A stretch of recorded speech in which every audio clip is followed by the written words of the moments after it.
വാഴை മുക്ക നിനിയോ സാപ്പിടുവേനോ. എന്റെ പൊന്നു ചങ്ങായി അസൂയോട്ട് ചോദിക്കുന്നതാണ്, നീ എന്താണ് ഇതിനകത്ത് വാരി തേക്കുന്നത്? എടാ ഇതിനകത്ത് ഇനി തേക്ക എഞ്ചിൻ ഓയിൽ മാത്രമേ ഉള്ളൂ, ബാക്കി എല്ലാം ആയി. ഓരോ പരസ്യം കണ്ട് ഇന്ദുലേഖയും ജന്തുലേഖയും ചന്ദ്രലേഖയും ഒക്കെ മേടിച്ച് പൈസ പോയി. വീട്ടിലുള്ള കോഴിയെ വരെ ഓടിച്ചിട്ട് ഞെക്കി മുട്ടയിടിച്ചെന്റെ വെള്ളക്കയും മഞ്ഞക്കയും മുട്ടത്തോട് സഹിതം തേച്ച്. എന്നിട്ട് നിനക്കറിയോ, ബൈക്കിൽ പോയപ്പോ പേടിയാണ്, 2 കാറ്റടിച്ചാൽ 8 മുടി അതിന്റെ കൂടെ അങ്ങ് പോവുക. അപ്പൊ ദേണ്ട ഒരുത്തിന് നെറ്റിയിലൊക്കെ ആവശ്യമില്ലാതെ മുടി പിടിച്ചിരിക്കുന്നു. നീ സത്യം പറ, നീ എന്താണ് ഇതിനകത്ത് വാരി ഒഴിക്കുന്നത്? ഇപ്പൊ നീ സേഫ് ആണല്ലോ, ഹെൽമെറ്റ് വെക്കേണ്ട, തലയണ വെക്കേണ്ട, പോലീസ് പിടിക്കല, ഹെഡ് ഇഞ്ചുറി ഉണ്ടാവില്ല.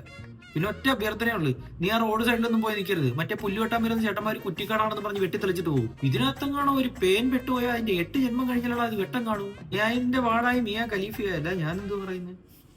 ഇതിപ്പോ എന്തപ്പോ ചെയ്യപ്പോ?